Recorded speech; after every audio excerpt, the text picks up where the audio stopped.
Kenapa tembikai bahaya untuk orang yang ada GERD? Kalau korang ada masalah GERD, save video ni dulu takut hilang. Info ni mungkin berguna untuk korang. Ramai orang ingat tembikai ni buah paling selamat. Penuh air, sejuk dan konon boleh bantu perut.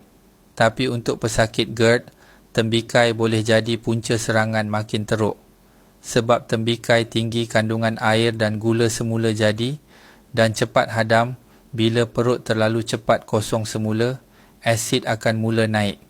Perut rasa berangin, tekak mula masam, dada rasa terbakar. Lagi bahaya kalau makan masa perut tengah kosong, asid terus naik tanpa lapik. Kenapa kurma boleh jadi pencetus GERD walaupun ramai anggap ia sunnah and sihat? Ya, kurma memang penuh khasiat, tapi ia juga tinggi fruktosa dan serat tak larut yang boleh menyebabkan gas terkumpul dalam perut. Proses fermentasi lebih cepat. Tekanan dalam perut meningkat. Bila tekanan tinggi, injak perut mudah terbuka dan asid terus naik ke esofagus. Kalau kau jenis cepat rasa sebu lepas makan, tekak pedih waktu malam, dada selalu rasa terbakar lepas makan, jangan terus salahkan makanan je. Masalah sebenar mungkin datang dari dinding perut yang dah makin lemah dan luka akibat serangan asid berulang-ulang. Kalau kau nak rawat GERD dari akar, bukan sekadar tahan simptom, kau perlukan herba yang boleh lindungi dan pulihkan lapisan perut.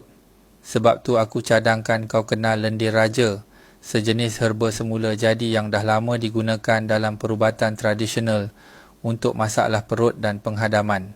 Kajian dari Universiti Malaysia Terengganu, UMT sendiri sahkan, lendir raja bantu sejukkan perut yang radang, bina semula lapisan mukosa perut yang rosak, kuatkan injap antara perut dan esofagus supaya asid tak mudah naik, kurangkan keradangan dan keasidan berlebihan.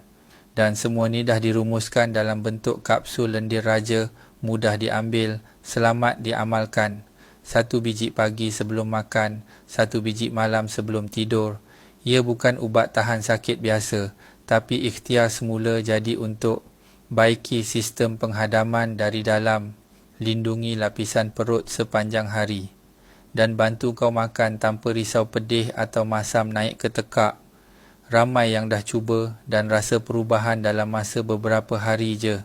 Tidur lebih lena, perut rasa ringan dan paling best, tak perlu bergantung pada ubat hospital setiap hari.